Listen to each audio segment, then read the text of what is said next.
Salut, aujourd'hui je te montre comment planifier ta découpe sur la découpeuse à vinyle, donc notre Cricut. Soit que tu utilises l'application de ton prof ou si tu l'as sur ton ordi, c'est bien parfait. Donc l'application c'est Cricut Design Space. Donc quand tu ouvres ta plateforme, tu vas dans Nouveau projet.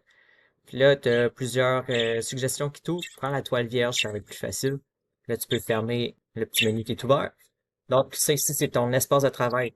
Ça va être là-dessus que tu vas pouvoir faire des manipulations avec ton image pour la mettre à ton goût pour faire ta découpe.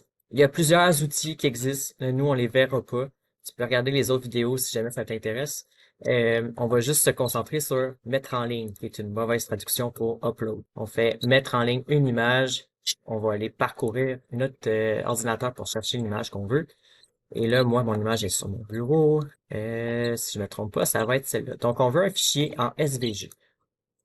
Là, je fais mettre en ligne. Je me soucie pas des détails, c'est pas grave. On referme la petite fenêtre et voilà. Donc, voici notre image. Là, premièrement, je peux redimensionner mon image avec les petits carrés qui sont là sur le côté. Donc là, tu vois en haut, il t'apparaît les dimensions. Je peux malheureusement pas les modifier à la main, mais dans le fond, c'est que tu vas aller cliquer sur ton petit carré puis tu glisses ton curseur pour modifier la dimension. Les proportions sont toujours respectées, fait que ça, c'est pas un souci. Pour déplacer, tu vas juste cliquer avec le clic gauche puis tu déplaces dans ton écran. Donc le canevas initial sur Inkscape est à 10 cm. Je vais refaire la même chose, donc 10 cm. OK. Là, ensuite, quand je sélectionne mon image, j'ai l'onglet Opérations qui est en haut. Fais juste assurer qu'il est sur découpe de base. Parce que si je l'ouvre, j'ai quand même plusieurs opérations qui sont possibles. Entre autres, parfois, nous, on utilise l'outil graveur, ici gravé, et tu vois qu'il réagit complètement différemment. Dans le fond, ça va être juste une pointe qui va venir graver les contours externes de ton dessin. C'est pas ça qu'on veut en ce moment. Nous, on veut découper du vinyle. Donc, ça te prend une découpe basique. Pour ce qui est du reste, c'est pas important en ce moment. Là, je vais tasser mon usage pour te montrer quelque chose en arrière. Là, en ce moment, ton image, c'est comme un ramassis de plusieurs images. On va essayer d'aller lier tout ça parce que je vais te montrer comment que ça réagit sinon. Si je vais dans créer, donc j'ai dit c'est correct, je veux continuer, euh, j'enregistrerai pas tout ça. Ce qu'il fait, c'est qu'il va tout séparer tes petites images. Il va falloir tout que tu réassembles ça après, puis nous, on veut pas ça. Donc, je vais faire annuler. Puis je vais venir et dire que je veux que tout se tienne ensemble. Donc, tu vas dans associer, puis tu peux faire soit lier, soit souder. Fait qu'on va faire lier, nous, pour commencer. Ensuite, si je vais sur créer, là, tu vois, tout le monde est pris ensemble, puis c'est parfait. Puis là, je vais te montrer si je fais souder. Donc, je vais délier, annuler le lien. Et je vais recommencer avec une soudure. Là, dans le fond, je peux plus jouer avec les différents éléments comme que je pouvais avec la liaison, mais tout est soudé ensemble puis tout se maintient. Fait que c'est vraiment parfait aussi. Si je vais dans créer, voici ce dont mon image a de l'air. À gauche, dans le fond, tu peux t'assurer du nombre d'exemplaires que tu veux découper. Tu peux en découper plus. Ce qu'il va faire, c'est juste qu'il va répéter la découpe après jusqu'à temps qu'il ait passé tous les exemplaires. Ici, chargement, nous autres, on va être sur un tapis. Ça va arriver quelquefois qu'on ne l'utilisera pas, mais je vais te le mentionner si jamais, mais en ce moment, on en utilise un. 30 par 30, c'est correct aussi. Donc là, ce que je vois dans mon image en arrière, là, c'est un peu la représentation de mon tapis de découpe. Je vais te montrer. C'est ça ici, un tapis de découpe. C'est là-dessus qu'on venait coller le vinyle. Ça ici, c'est tacky, c'est un peu collant.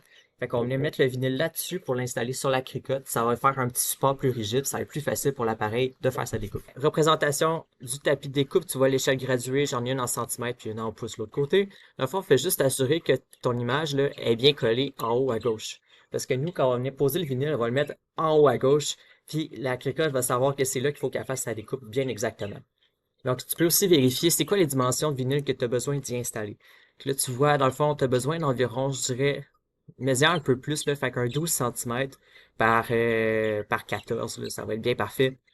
Fait que tu prédécoupes ton vinyle. Tu as une tranche ici que tu peux utiliser. La tranche, elle s'extensionne aussi sur un côté. Je te montrerai en classe comment utiliser la tranche, là, c'est pas un problème. Donc, une fois que c'est placé, tu dis continuer. Puis là, ma machine n'est pas pluguée, fait que je vais faire ça à l'instant. Donc là, je suis connecté. Je suis connecté Bluetooth, ça se peut que tu sois connecté filaire aussi. C'est correct aussi, ça marche pareil. Donc là, je te montre juste les configurations à faire sur le logiciel et on continuera dans le fond la vidéo plus avec l'appareil directement. Donc là, premièrement, il te demande de choisir le matériau qu'il faut que tu utilises en ce moment. Nous, c'est du vinyle, vraiment très simple. Fait que je vais aller en bas. Je sais que les vinyles sont complètement en bas.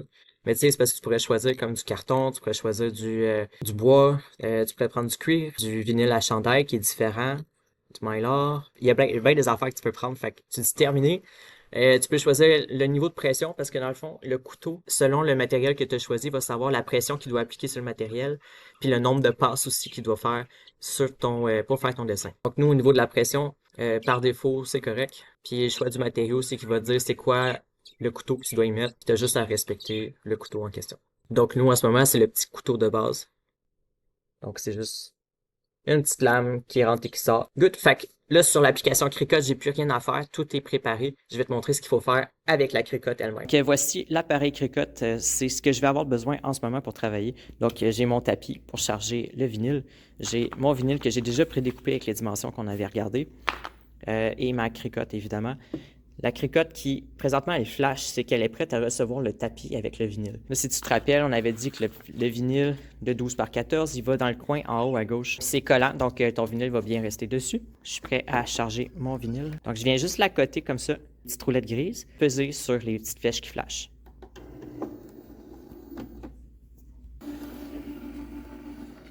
Assure-toi d'être assez loin du mur en arrière parce que, comme tu vois, la machine vient s'initialiser en faisant passer le tapis au complet d'avant en arrière. Donc, c'est important qu'elle ait assez de place en arrière pour pas que ça bloque. Triangle, il flash. Donc, je vais peser dessus, ça veut dire qu'elle est prête. Et à partir d'ici, j'ai plus rien à faire. Là, si on vient regarder sur Cricut, tu vois, tu as un décompte qui se fait, qui n'est pas super représentatif par contre, fait que tiens-en pas vraiment compte. Tu peux regarder ta machine faire sa découpe, apprécier le résultat. Ensuite, il va te rester à enlever les parties que tu ne veux pas. Fait que tu peux prendre un crochet comme ça ici. Tu enlèves toutes les parties que tu ne veux pas avoir sur ton dessin, puis il va juste te rester à le transférer après.